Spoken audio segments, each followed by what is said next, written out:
Okay, so I'm going to demonstrate tempering some chocolate. We're going to then make that chocolate into some little hearts with some nuts and dried fruit. You have to temper chocolate for it to set right. That's how it gets shiny when you make a candy bar or something like that. So what I'm going to do is I'm going to pour some chocolate out onto a marble slab. This is fun because it's kind of a messy thing. So if you like messes, it's a fun thing to do. Okay, and then I'm going to spread this chocolate, and while I'm spreading it, it's cooling. And it's that action of cooling and agitation that actually form what's called seed crystals. And that's what enables you to temper chocolate. Okay? It's kind of zen-like. You can kind of move back and forth. It's a very relaxing thing to do. Then you're going to bring your chocolate back in because you're trying to get it to cool in kind of an even amount. Okay, and then we're going to spread it again. And it's getting thicker as I spread it and cool it on this slab. So when you buy a candy bar in the store, it's already been through this process. They have giant machines that do it at most chocolate factories. But when you melt the chocolate, it loses its temper again. So you have to retemper it for people like me to make my truffles and bonbons with.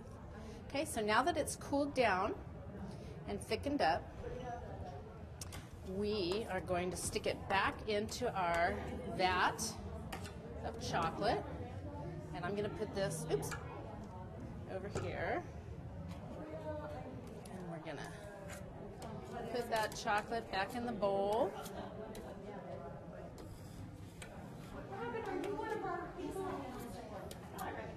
All right.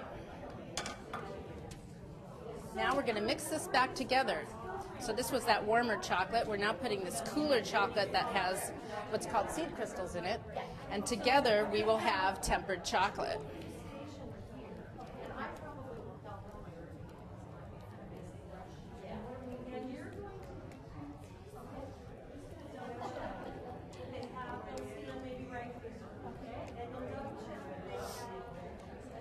Okay.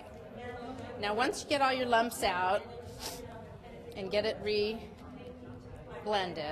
you're going to just pour it into a piping bag. So I'm going to pour it into a little piping bag.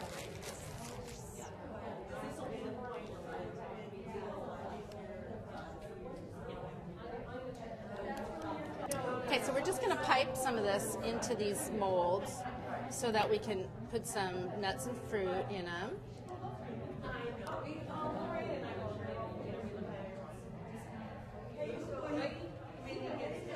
Okay, and then you can just kind of shake them so they kind of fill in.